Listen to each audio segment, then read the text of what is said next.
Bonjour amis, je veux vous parler de la voiture Renault Scénic 2. Lorsqu'on pense à un monospace familial, la première voiture qui vient à l'esprit est sans aucun doute le Renault Scénic, l'un des premiers représentants de ce segment.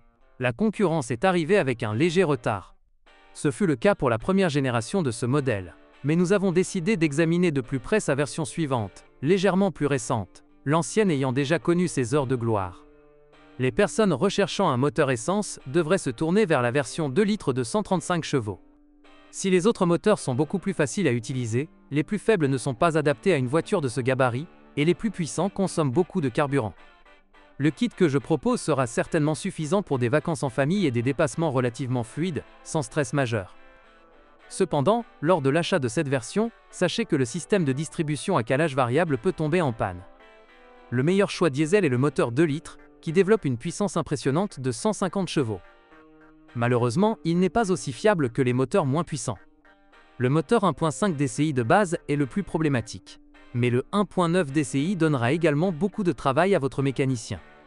Les problèmes les plus courants sont bien sûr causés par les accessoires, tels que le turbocompresseur, le système d'injection à rampe commune, principalement les injecteurs, le volant bimasse et la vanne EGR.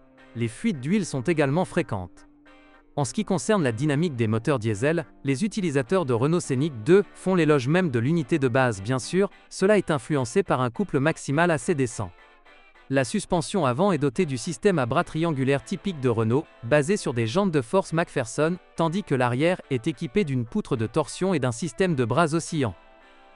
Fidèle à la réputation d'une voiture française moderne, le Renault Scénic 2 a obtenu 5 étoiles au Crash Test Euro NCAP. La crémaillère de direction mérite également d'être vérifiée, car elle se détache souvent, provoquant des bruits désagréables lors des rotations du volant.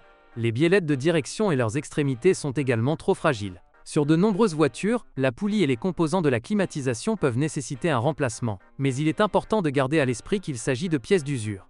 La suspension peut également être instable, les paliers supérieurs des jantes de force McPherson étant fréquemment endommagés sur nos routes. Quels autres défauts peut-on trouver sur le Renault Scénic 2 ? Les systèmes électriques et électroniques sont sujets aux pannes. Affichages électroniques faibles, problèmes de vitres électriques et cartes main libres non fonctionnelles sont des défauts courants sur ce modèle.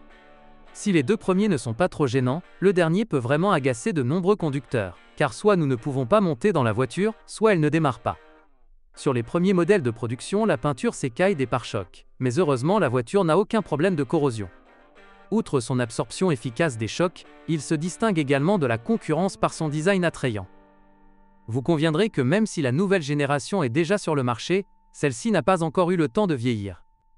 Le Scénic 2 est-il plus fiable que ses concurrents ? Oui, dans une certaine mesure, mais choisir la version essence vous évitera bien des soucis et vous garantira une grande satisfaction. Merci de votre écoute. N'oubliez pas de vous abonner et de noter ma vidéo. Si vous connaissez des problèmes avec cette voiture que je n'ai pas mentionné, n'hésitez pas à les partager dans les commentaires. Bonjour les amis. Vous cherchez une voiture d'occasion? Vous devez prêter attention au site web Carm.pro. Carm.pro est grand catalogue de voitures, moteurs, boîtes de vitesse. Et le meilleur, c'est que vous pouvez trouver des informations sur les pannes de n'importe quelle pièce, complètement gratuit. Allez sur le site web Carm.pro et découvrez tous les éventuels points faibles des voitures d'occasion.